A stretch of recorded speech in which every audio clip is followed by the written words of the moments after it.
ሰላም ጤና ይስጥልኝ የዞላ ቲዩብ ተከታታዮች። አልተጣሉም ፕራንክ ነው ምንድነው? ይሄንንማ አናምንም አይረ እውነት አያርገው ስትሉ የነበራችሁ እንግዲህ እንኳን ደስ አላችሁ።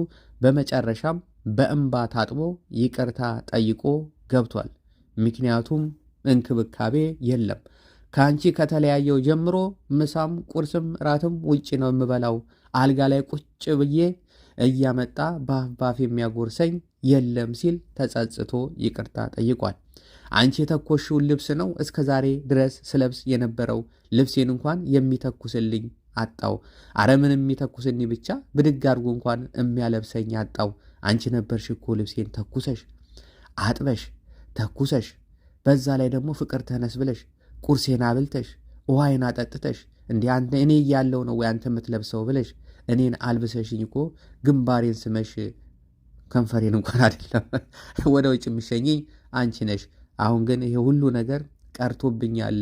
ወይኔ ወይኔ። ስለዚህ ወይኔ ወይኔ ይቅርታ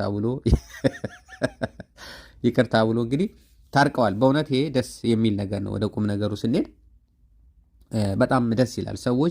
አንዳንድ ሰዎች በጣም በቀላል ነገር ይጣሉና በዛው ተቆራርጠው የሚቀሩ አሉ። አንድ ልጅ አሁን ከዚህ በቅርብ ጊዜ የሰማው ታሪክ ምንድነው? ፍሪጅ ግዛ እባክህ አልኩት። ፍሪጅ አልገዛም፣ ብሩ የኔ ነው። አሁንም እባክህ ፍሪጁን ግዛ ስል ፍሪጅ አልገዛም። በዛች ፍሪጅ ምክንያት የኔና የሱ ነገር ተቆራርጦ አሁን 2 ዓመት ሆኖናል። በቃ እኔ ራሴን ፍቅረኛ አሁን እየፈለግኩ ነው። ይሄ ተለያይተናል። ክፉን አልመኝም፣ ምንም አይሆንብኝ፣ ግን አብሬው ልኖር አልችልም ስትል ሰማዋትና በእውነት ይቺ ልጅ የተጣላችው እውነት መድረሻው ይሄ ፍሪጅ ይሆን? ፍሪጅ ስላልገዛ ይሆን ነው ወይስ ከዛ ቀደም ብዙ ችግሮች አሉ? ግራ የሚያጋባ ነገር ነው። በእርግጥ አንዳንድ ጊዜ ከሁለት ወገን ችግርን መስማት ጥሩ ነው። እዚህ ጋር የምትሰሙት ችግርና እዛ ሄዳችሁ ደግሞ ችግሩ ምንድን ነው ሲል ሌላ ችግር ነው የምትሰሙት። አንዳንድ ጊዜ ከሁለቱም ሰምቶ መፍረድ ነው የሚባለው። እውነት ነው። እንግዲህ እኔ እቺ ልጅ ስትመስለኝ ከዚህ ቀደም ያሳለፈችው የሆነ ነገር አለ ማለት ነው። መነሻው ሌላ ብዙ ኮተቶች አሉ። እነዛ ኮተቶች ተጠራቅመው መተው ግን ፍሪጅ ጋር ደረሰና በምን ተለያያችሁ ሲባል ፍሪጅ አልገዛለ፣ ብሩ የኔ ነው አልገዛለ። በቃ በዚህ ምክንያት ከሱ ጋር ተለያየው። ይሄ በእውነት እኔ ትዳር ይለያያል ብዬ አላስብም። ትዳር አሁን ኮንትራት እየሆነብኝ ነው። እኔ ይገባሉ ሳይወልዱ ደግሞ አይወጡም ወንዶቹ። ይገርመኛል።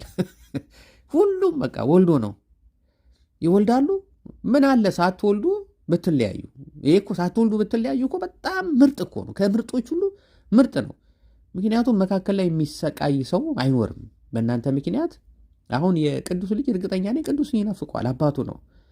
ባያወራም ባይናገርም አባቴ አይመጣም ወይ አባቴ ድምፅ በሰማ ቁጥር አባቴ ምናምን የሚለው ነገር አለ።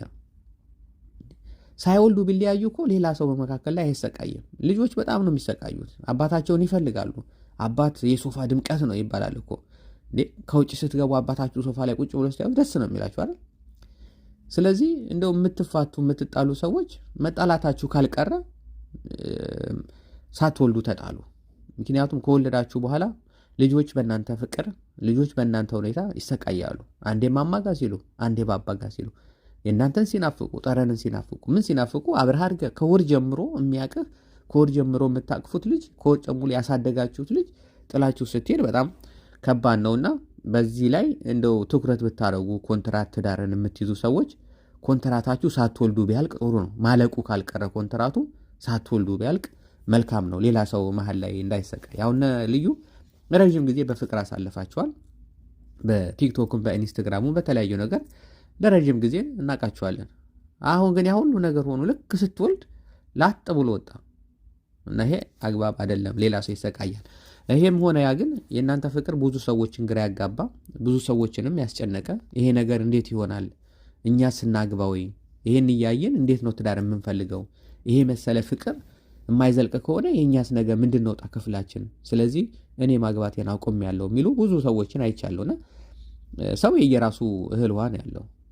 መቼም ማንም ሰው ሲጋባ እርግጠኛ ነኝ ነገ አንድ ከወለድኩ በኋላ በቃ እፋታለሁ ብሎ ፕሮግራም አድርጎ አይገባም ማንም ሰው ቢሆን። አንዳንድ ጊዜ ነገርን ያነሱና ይጋጫሉ። እንደው ባይሆን ከወለዱ በኋላ ባይጣሉ መልካም ነው።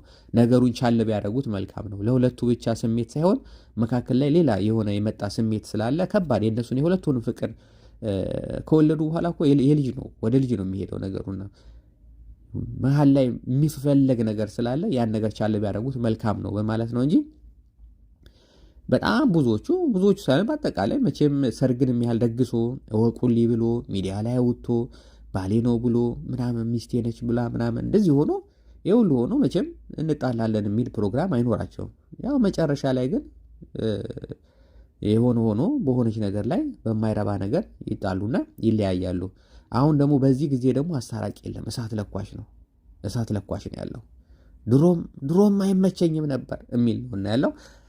አንዳንድ ሰዎች ደግሞ እንዲህ የሚያስታርቁ ሰዎች አይጠፉምና እነ ልዩና ቅዱስም ስለታረቃችሁ በጣም ደስ የሚል ነገር ነው። እባካችሁ ሌሎችም የተጣሉ ፍቅረኛሞችን እየፈለጋችሁ እናንተ አስታራቂዎች አስታርቁልን። አሁን እሳትን በእሳት ነው እንጂ እሳትን በውሃ የሚል ትውልድ እያጣን ነው ያለ ነው። በእውነት በጣም የሚያሳዝን ነው ያለንበት ሁኔታ፣ በጣም የሚያሳዝን ነው እና የሚያስደነግጥም ነው። ስለዚህ እንደዚህ አይነት አስታራቂዎችን ልናበረታታ ልናመሰግን ይገባል። እኔ ፓስተር ቸሬ በጣም ያልሞከረው ነገር የለም። ብዙ ጊዜ ማስታረቅ ሲባል ታረቁ ሲባል ፓስተር ቸሬ ነው ይባላል። ግን ምንድነው እሱ ትንሽ ነገሩ ካለቀ በኋላ ነው የሚደርሰው ይመስለኛል መረጃው። በቃ ፊኒሽንግ ታይም ላይ ፍርድ ቤት አውቆ ወስኖ ተለያይተናል ብለው በቃ ካለቀ በኋላ የማይነሳ የሞተው ላይ በቃ ገና ነፍስ ለመዝራት ነው የሚታገለውና ብዙ ጊዜ ሞክሯል፣ ግን አልተሳካለትም። የገነት ንጋቱ ሞክሯል፣ የነዳጊም ሞክሯል፣ እንደው ሌሎች ቦታም ብዙ ቦታ ሞክሯል። የቲክቶከሮቹንም ልጆች እነዛ ጥንዶች ኩላሊቱን የሰጣት ልጅ የነሱንም የሀብታሙ የሚባለው ልጅ የነሱንም ሞክሯል። ያልሞክር የለም። ግን ነገሩ ከተፈጸመ በኋላ ነው የሚመጣው። ግን ጥረቱን አደንቅለታለሁ። የጣራ አለ ወይ ነው። ሌሎቹ ደግሞ ማናቃቸውን ደግሞ ቤት የሚቆጥራቸውን ደግሞ ብዙ ሰዎችን አስታርቋል ማለት ነው። ግን የምናቃቸውን ፊት ለፊት ያሉትን ግን ከሞተ ትዳር እንትናቸው ሁኔታው ካለቀ በኋላ ስለሚደርስ ያስታረቀው ሰው የለም። ግን እንደሱ እንኳን የሚሞክሩ ሰዎች ቢኖሩ መልካም ነው። በእውነት እንደዚህ አይነት አስታራቂ ሰዎች፣ እንደዚህ ለፍቅር የሚሯሯጡ ሰዎችን ልናመሰግናቸው ይገባል። ከምሬ ነው የምለው። እኔ ፓስተር ቸሪ በጣም ነው የሚመቸኝ። በጣም ግልጹን ተናግሮ ነው እዛም ብትሄድ ይሄ ነው እዚህ የምትመጣ ያው ነው እንዴት ትሄዳለህ ምናምን ብሎ በሚገርም ሁኔታ ነገሮችን ሁሉ ጠቃቅሶ አሪፍ ነገር ተናግሮ ነው እንትን የሚለው።